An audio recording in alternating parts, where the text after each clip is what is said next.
Belajar itu harusnya jadi sesi yang menyenangkan, karena pada dasarnya hidup adalah proses belajar.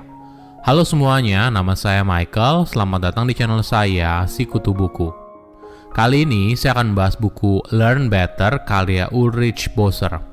Sebelum kita mulai, buat kalian yang mau support channel ini agar terus berkarya, caranya gampang banget, kalian cukup klik subscribe dan nyalakan loncengnya.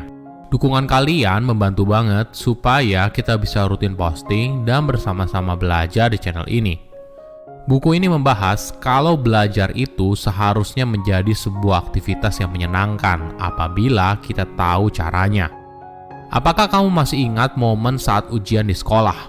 Di malam sebelumnya, kamu mungkin saja berusaha menghafal semua informasi sebanyak mungkin. Jika beruntung, maka kamu bisa mengingat semuanya dan hasil ujianmu bagus. Apakah ini cara belajar terbaik?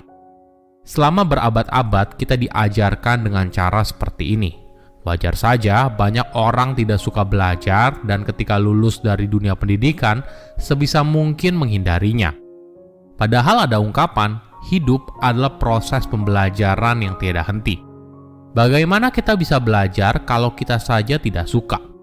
Saya merangkumnya menjadi 3 hal penting dari buku ini. Pertama, cara belajar yang lebih baik. Ada miskonsepsi umum kalau kemampuan seorang dalam belajar itu dipengaruhi oleh kecerdasan yang mereka miliki. Artinya, kalau kamu tidak mampu menyerap sebuah informasi dengan cepat atau dengan baik, artinya kamu kurang cerdas. Tapi, ketika kamu menggunakan strategi lain dalam belajar, maka hal ini bisa mempengaruhi hasilnya secara signifikan. Pada tahun 1980-an, seorang peneliti mengadakan sebuah eksperimen di sekolah khusus perempuan. Dia lalu membagi para anak perempuan itu ke dalam 3 kelompok, lalu mengajarkan mereka untuk bermain anak panah. Di tim pertama, para anak perempuan itu diberitahu kalau mereka akan menang apabila melempar anak panah pas di tengah. Sedangkan di tim kedua, mereka diajarkan bagaimana strateginya untuk sukses. Mulai dari postur tubuh untuk melempar panah hingga menjaga sudut tertentu untuk mencapai hasil yang terbaik. Terakhir di grup ketiga, para anak perempuan itu hanya diberitahu kalau mereka harus melakukan hal terbaik. Dari ketiga grup itu, grup kedua memberikan hasil yang paling memuaskan. Bukan hanya itu, mereka juga mengatakan kalau mereka menikmati proses belajar tersebut. Setiap orang berbeda, ini adalah fakta. Ada orang yang lebih mudah cair dengan orang lain, ada juga yang lebih pemalu. Bukan hanya itu, setiap orang juga punya talenta, keahlian, dan kemampuan yang berbeda. Tapi, apakah kamu tahu kalau manusia punya gaya belajar yang berbeda? Ya, dalam belajar tidak ada pil ajaib. Bahkan menurut penelitian, ada sekitar 70 gaya belajar yang berbeda. Mungkin terlalu banyak apabila kita bahas satu persatu di video ini. Tapi ada 4 gaya belajar yang umum dan disingkat dengan VARK. Visual, aural, verbal, membaca atau menulis, dan kinestetik. Misalnya, bagi orang yang gaya belajarnya adalah visual, maka mereka akan lebih mudah memahami sesuatu apabila menonton sebuah video tutorial atau melihat langsung seseorang mempraktekannya. Di sisi lain, bagi orang yang gaya belajarnya adalah kinestetik, maka gaya belajar yang cocok adalah langsung praktek, agar dirinya bisa memahami sesuatu dengan lebih baik. Bagi orang yang gaya belajarnya adalah aural, mereka akan lebih mudah menyimpan informasi apabila disajikan dalam bentuk audio. Terakhir, bagi orang yang gaya belajarnya verbal, akan lebih mudah apabila mereka bisa bersentuhan langsung dengan materi tersebut. Misalnya membaca buku fisik atau menulis. Mungkin hal ini terdengar sederhana, tapi perbedaan kecil bisa memiliki dampak yang besar dalam perjalanan seorang ketika belajar. Contohnya gini, gaya belajar kamu adalah visual, tapi kalau informasi hanya disampaikan lisan, maka wajar saja kamu kesulitan memahaminya. Alhasil nilaimu jelek atau kinerjamu memburuk. Tidak jarang mungkin saja kamu bisa dicap bodoh.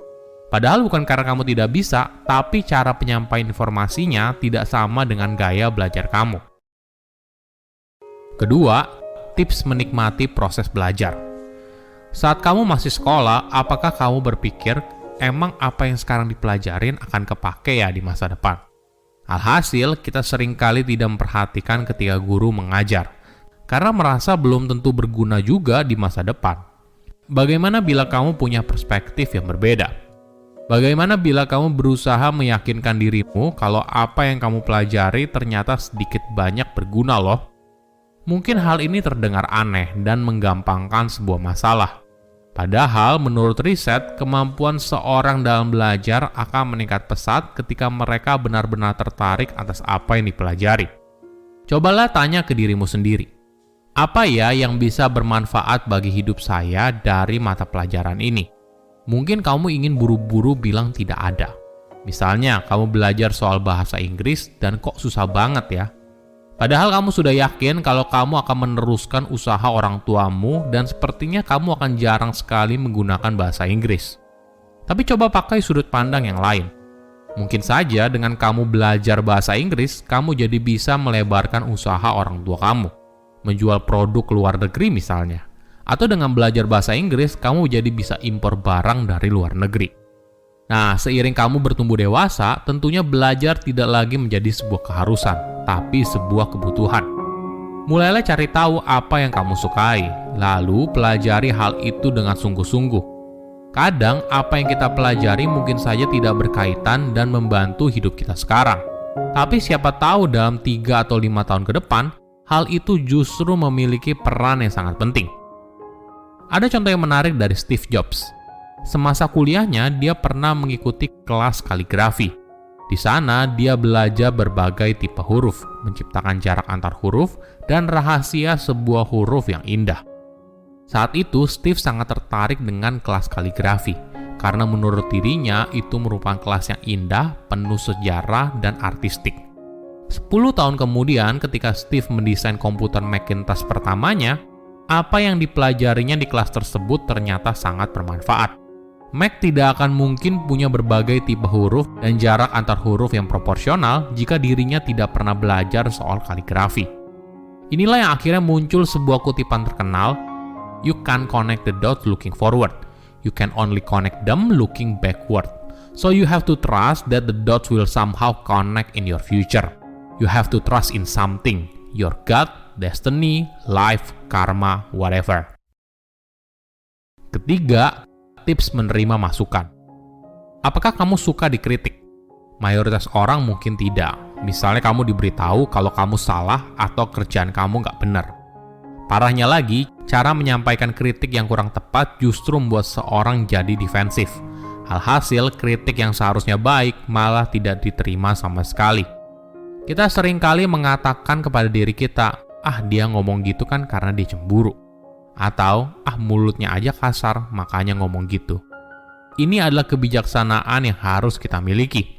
Kita harus bisa membedakan mana orang yang mengkritik dengan tujuan jahat dan mana yang punya tujuan baik. Ada contoh yang menarik. Penulis suka bermain basket tapi dirinya tidak pernah jago. Realitanya, permainan basketnya buruk. Walaupun dia sering berlatih setengah jam setiap hari, tetap saja permainan basketnya tidak membaik. Kenapa?